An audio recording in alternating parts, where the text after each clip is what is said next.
don't meet regularly because we have our own fields, but we are, united with a common purpose and common commitment.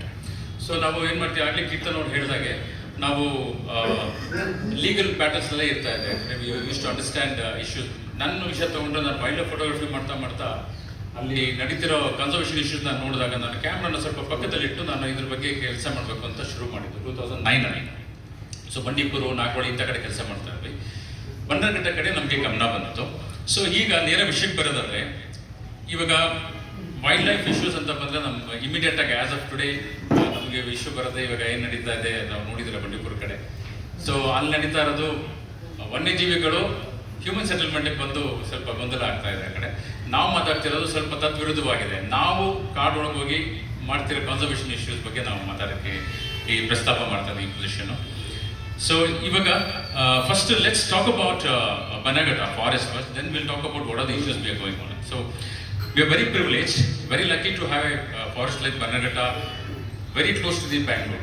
Almost adjoining the city. Of course, 25 kilometers ಒಳಗಡೆ ಒಂದು ಅಭಯಾರಣ್ಯ national park ಇದೆ. ಅದರಲ್ಲಿ ಇವಾಗ ಬರೀ ಆನೆಗಳಲ್ಲ, ಈಗ ಒಂದು ಹುಲಿ ಕೂಡ ಕಾಣಿಸ್ಕೊಂಡಿದೆ 2015 ಸೊ ಅದರ ಮಹತ್ವ ಜಾಸ್ತಿ ಆಗ್ತಾ ಇದೆ. ಅದಕ್ಕೆ ಪ್ರೊಟೆಕ್ಷನ್ ಜಾಸ್ತಿ ಬೇಕು. In terms of wildlife sanctuaries, tiger reserve, national park gets the highest protection as per the law. But ಇಲ್ಲಿ ಸ್ವಲ್ಪ ವಿರುದ್ಧವಾಗಿ ನಡೀತಾ ಇದೆ. ಏನಂದರೆ ಇವಾಗಿರೋ ಬನ್ನರಘಟ್ಟ ಫಾರೆಸ್ಟ್ ಏನಿದೆ, it is not A stand alone forest. ಇದು ಈ ಕಡೆ ವೆಸ್ಟರ್ನ್ ಘಾಟ್ಸ್ ಕನೆಕ್ಟ್ ಆಗುತ್ತೆ. ಸೊ ನಿಮಗೆಲ್ಲ ತಿಳಿದಿದ್ದಾಗೆ ಒಂದು ಆನೆ ದಿನಕ್ಕೆ ಸುಮಾರು 16 ಗಂಟೆ ಅದು ಮೇಯೋದ್ರಲ್ಲೇ ಇರುತ್ತೆ, ತಿಂತಾನೆ ಇರುತ್ತೆ.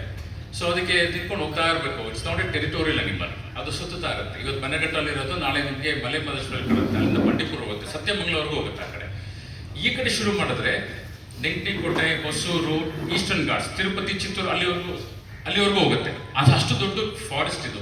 ಇಂಥ ಒಂದು ದೊಡ್ಡ ಕಾಡು ನಮ್ಮ ಬೆಂಗಳೂರು ಪಕ್ಕದಲ್ಲಿದೆ ಅಂದರೆ ಅದು ನಮ್ಮ ಪುಣ್ಯ. ಹೌದು. ಆದರೆ ಅದೇ ಇವಾಗ ಡೇಂಜರ್ ಆಗಿದೆ. The advantages become a destruction point of view because of unwanted attraction it is getting from the real estate also, and what we call as anthropocentric activities ಅಂತ ಮಾನವ ಕೇಂದ್ರಿತ ಚಟುವಟಿಕೆಗಳು ಜಾಸ್ತಿ ಆಗ್ತಾ ಇದೆ. ಸೊ ಏನಾಗಿದೆ, ಇದರಲ್ಲಿ ನೋಡಿ ನಾನು ಒಂದು ಮೆಟೀರಿಯಲ್ ಕೊಟ್ಟಿದ್ದೀನಿ just to show how important Bannerghatta ಇದೆ ಅಂತ. ಇಲ್ಲೊಂದು ನೋಡಿ BNHS ಅಂತ ಇದೆ, ಬಾಂಬೆ ನ್ಯಾಚುರಲ್ ಹಿಸ್ಟರಿ ಸೊಸೈಟಿ ಅಂತ. ಇವರು ಒಂದು 9 ತಿಂಗಳು ರಿಸರ್ಚ್ ಮಾಡಿದ್ದಾರೆ ಇಲ್ಲಿ ಯಾಕೆ ಟೈಗರ್ ಬಂತು ಇಲ್ಲಿ ಅಂತ. ಸಬ್ಬರ್ಡ್ ಟೈಗರ್ ಅಂದರೆ ಟೀನೇಜ್ ಟೈಗರ್ 2015 ಒಂದ್ಸಲಿ ಕಾಣಿಸ್ಕೊಂಡಿದ್ದು, 2023 ಕಾಣಿಸ್ಕೊಂಡಿದೆ. ನನ್ನ ಪುಣ್ಯ ನಾನು 2024 ಒಂದ್ಸಲಿ ನೋಡಿದ್ದೀನಿ ಆ ಹುಲಿ ಸಬ್ಬರ್ಡ್. ಸೊ ಹುಲಿ ಕಾಣಿಸ್ಕೊಂಡಿದೆ ಅಂದರೆ ಇಲ್ಲಿ it is trying to make its a territory in Bannerghatta national park. ಇದು ನಾನು ಹೇಳ್ತಿರೋದಲ್ಲ, ಈ ಸ್ಟಡಿ ಹೇಳುತ್ತೆ. ಸೊ ಎಲ್ಲೆಲ್ಲಿ ಕಾಣಿಸ್ಕೊಂಡಿದೆ, ಯಾವ್ಯಾವ ಡೇಟ್ನಲ್ಲಿ ಎಲ್ಲಿ ಕಾಣಿಸ್ಕೊಂಡಿದೆ ಅಂತ ಇದರಲ್ಲಿದೆ, ನೀವು ನೋಡ್ಬೋದು ಅದು. ಸೊ ಇದಲ್ಲದೆ ಇನ್ನೊಂದು ಆರ್ಟಿಕಲ್ ಹಾಕಿದ್ದೀನಿ ನೋಡಿ, ಅದು ಕೂಡ ರಿಸರ್ಚ್ ಮಾಡಿರೋದು.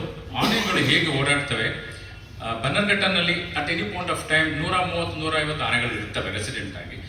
ಮೈಗ್ರೇಷನ್ ಟೈಮ್ನಲ್ಲಿ 300-400ವರೆಗೂ ಹೋಗುತ್ತೆ. ಸೊ ಅದು ಸ್ಟಡಿ ಮಾಡಿರೋದು. ಇಂಥ ಒಂದು ಕಾಡು ಇವತ್ತು ಏನಾಗ್ತಿದೆ ಅಂದರೆ ಆಂಥ್ರೋಪೋಸೆಂಟ್ರಿಕ್ ಮಾನವ ಕೇಂದ್ರಿತ ಆಕ್ಟಿವಿಟೀಸ್ ಅಂತ ಕಾಡು ಚಿಕ್ಕದಾಗ್ತದೆ. ಇವಾಗ ನಾವೆಲ್ಲ 40-60 ಮನೇಲಿ ನೀವು ಸಡನ್ನಾಗಿ ಒಂದು ಈ ಕಡೆ ಹತ್ತಡಿ ಆ ಕಡೆ ಹತ್ತಡಿ ತೆಗೆದುಬಿಡ್ತೀರ, ನಮ್ಗೆ ಹೇಗಾಗುತ್ತೆ ಅದೇ ಇವಾಗ ಆಗ್ತಾ ಇರೋದು. First issue I want to talk about is this forest reduced is a forest refuse. ನೀವು ಅಲ್ಲಿ ಏನು ನೋಡ್ತಾ ಇದ್ದೀರಾ ನೋಡಿ, ಇದು ESZ ಅಂತಾರೆ, ಈಕೋ ಸೆನ್ಸಿಟಿವ್ ಝೋನ್ ಅಂತ. ಪ್ರತಿ ಕಾಡಿಗೆ ಇದಿರುತ್ತೆ, ಶಾಕ್ ಅಬ್ಸರ್ವರ್ ಥರ. ಕೋಲ್ಡ್ ಫಾರೆಸ್ಟ್ ಪ್ರೊಟೆಕ್ಟೆಡ್ ಏರಿಯಾ ಆದಮೇಲೆ ಇಲ್ಲೊಂದು ಈಕೋ ಸೆನ್ಸಿಟಿವ್ ಝೋನ್ ಅಂತ ಇರುತ್ತೆ. 2016 ನೋಡಿ, ಈ ಡಾಟೆಡ್ ಲೈನ್ಸ್ ಇದೆಯಲ್ಲ ಇಲ್ಲಿವರೆಗೂ ಇತ್ತು. 2018 ಇದನ್ನು ಕಡಿಮೆ ಮಾಡಿ ಸುಮಾರು 100 square kilometers, I repeat that it's 100 square kilometer has been reduced from the forest. For what reason nobody knows. It has vested interest from people who are doing commercial activities there. It could be mining ಅನ್ನೋ ವರ್ಡಲ್ಲೇ ಇದೆ, main ನಂದು ಅಂತ. So ನಂದು ಅಂತ ಎಲ್ಲ ಬಂದ್ಬಿಟ್ಟು ಕಿತ್ಕೊಂಡು ತಿನ್ಬಿಟ್ಟಿದ್ದಾರೆ, ಅಷ್ಟು ಹೋಗಿದೆ. ಸೊ ಅದರಿಂದ ಆಗ್ತಿರೋ ಪರಿಣಾಮಗಳು ಭಾಳ ಕೆಟ್ಟ ಪರಿಣಾಮ. ನೋಡಿ, ಈಗ ಒಬ್ಬ ಅಧಿಕಾರಿ ತನ್ನ ಅಧಿಕಾರನ ಮಿಸ್ಯೂಸ್ ಮಾಡಿದ್ರೆ ಏನೇನು ಪರಿಣಾಮ ಆಗ್ತಾ ಇದೆ ನಾವು 2018 ಅನುಭವಿಸ್ತಾ ಇದ್ದೀವಿ. 2018 ನಾವು ಕೋರ್ಟಲ್ಲಿ ಕೇಸ್ಗಳು ಹಾಕೊಂಡಿದ್ದು ಫೈಟ್ ಮಾಡ್ತಾ ಇದ್ದೀವಿ. ಇವತ್ತವರೆಗೂ ನಮಗೆ ಒಂದು ಕೋರ್ಟಿಂದ, ಸುಪ್ರೀಂ ಕೋರ್ಟಿಂದ ನಮಗೆ ಅದು ಅಟೆನ್ಷನ್ ಬರೋಕ್ಕೆ 2 ವರ್ಷ ಆಯಿತು. That we are fighting it out. So ಇದರಿಂದ ಕಾರಣ ಏನಾಗ್ತಿದೆ ಅಂದರೆ ಒಳಗಡೆ ಕಮರ್ಷಿಯಲ್ ಆಕ್ಟಿವಿಟೀಸ್ ಜಾಸ್ತಿ ಮಾಡ್ಬೋದು, ರೆಸಾರ್ಟ್ ಜಾಸ್ತಿ ಬರ್ಬೋದು. ಇದನ್ನು ತೆಗೆದು ಇದ್ರಲ್ಲಿ ಕೊಟ್ಟಿದ್ದೀನಿ ನೋಡಿ. ಸೊ ಈ ಡಾಕ್ಯುಮೆಂಟಲ್ಲಿ ನಿಮ್ಗೆ ಕಾಣಿಸುತ್ತೆ 2016 ಎಷ್ಟಿತ್ತು ಅಂತ ನೋಡಿ, 268 ಸ್ಕ್ವೇರ್ ಕಿಲೋಮೀಟರ್ ಇದ್ದಿದ್ದು 2016. 2 ವರ್ಷದ ನಂತರ ಇನ್ನೊಂದು ಕಾಪಿ ಇದೆ ನೋಡಿ, ಅದರಲ್ಲಿ ನಾನು ಮಾರ್ಕ್ ಮಾಡಿದ್ದೀನಿ. 160 ಕಿಲೋಮೀಟರ್ಸ್ ಬಂದ್ಬಿಟ್ಟಿದೆ ಫಾರೆಸ್ಟ್. 260 ಇಂದ 100. 100 ಸ್ಕ್ವೇರ್ ಕಿಲೋಮೀಟರ್ಸ್ ಕಮ್ಮಿ ಆಗ್ಬಿಟ್ಟಿದೆ. 168 ಸ್ಕ್ವೇರ್ ಕಿಲೋಮೀಟರ್ ಬಂದಿದೆ. ಸೊ ಇದು ಇವಾಗ ನಾವು ಮಾತಾಡ್ತಾರೆ ಎಲ್ಲ ವಿಷಯದಲ್ಲಿ, this is the very grave concerns that we have. This is completely